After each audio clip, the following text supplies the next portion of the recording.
answer day. It is question and answer day. are. Appreciate all you guys doing the like, share, subscribe, asking questions to the YouTube channel. We've got a couple, and since I happen to be hanging out with Nick, he gets to help answer them. The question is, I'm just 1 month in my competitive shooting journey, and I have questions on trigger discipline. When I shoot my gun, my guess is it's anticipating the shot, but my trigger finger, when I fire a shot, gets wonky, and I force the gun to go down. When I practice my one-shot drills or controlling the dot, I always jerk it down. Do you have any recommendations?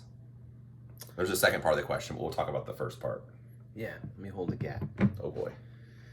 So what he's referring to, I think, is pretty damn common. So what you'll see is maybe pointing. It looks like I'm pointing at you. Maybe they're new, maybe they're not.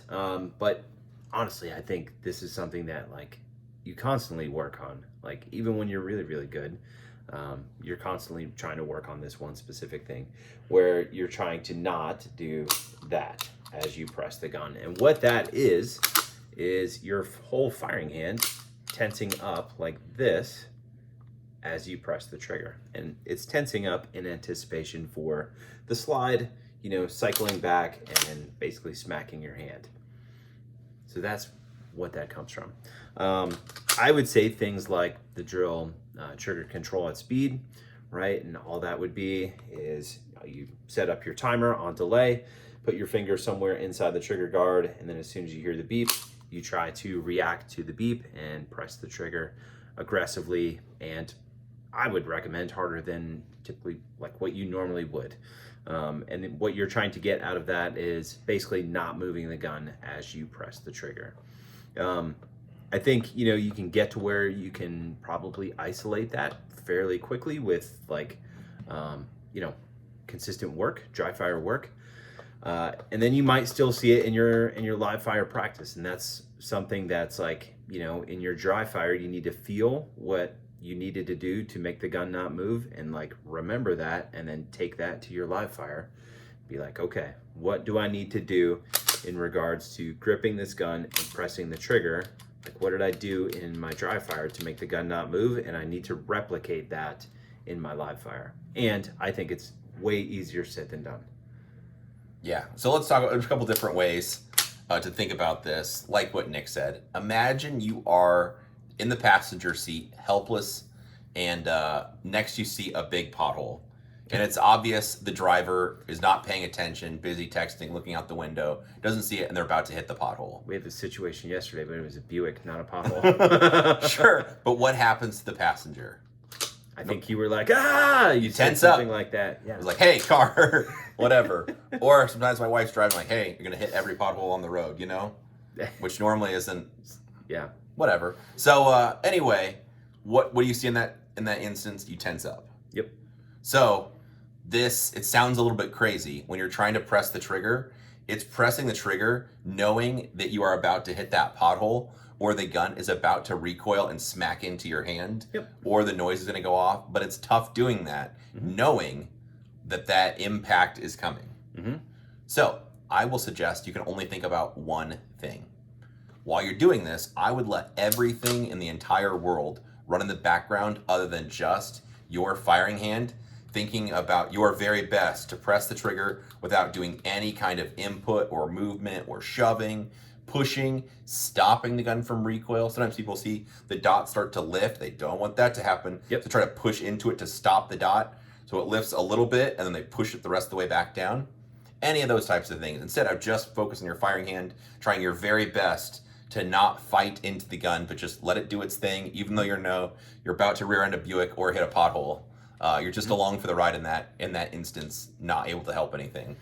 Yeah, I would say the other thing that I would suggest someone like this does is in their live fire practice, take like a black paster or something like that, stick it up on the target. The way that this is going to help you, at least in my opinion, it's like the eyes always tell the hands what to do. And that black paster being up on the target, and you maybe go out and shoot something like bill drills or doubles, and you're trying to get the gun to return exactly to that black paster. And I think this will, give you, an opportunity to see like, oh, that's how I need to, grip the gun. And that's what it feels like to actually return the gun precisely and quickly. Yeah. All right. The next part of his question Also have a question on transitions, specifically Mozambique style shooting or variation of that, like 4 to the body, 1 to the head. I had a competition yesterday and I can't seem to find the flow of transitioning from head or from chest to the head. Any tips on that as well? I had a lot of misses and flyers.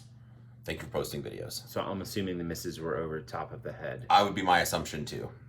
So, I mean, well, you could take this one if you'd like. Well, I mean, pirate your no, video you here. just do all the work, making me all the money, and I'll just space out and stare at my phone. So the issue is, especially when shooting shots that require a high amount of accuracy or accountability, you can't do it based on timing or feel.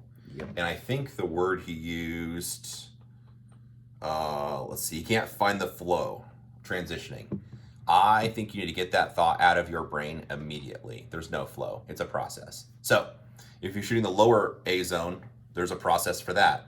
That would be, look where I want the bullets to go. I wait for my sight to get there. Once I see my sight, I start shooting. Then it depends on what the sight has to look like. If it's close, whatever that means to you, it's probably reacting to the color. If it's farther away, for most people, probably 15 yards and further, you're probably gonna make your dot look like a dot. Higher level competition shooters would be the exception to this, but for most people in the middle of the road, I think that's a fair assumption. So your dot looks like a dot before you start shooting. The head box is no different. You have to pick what your sight has to look like and what you need to see before you start shooting.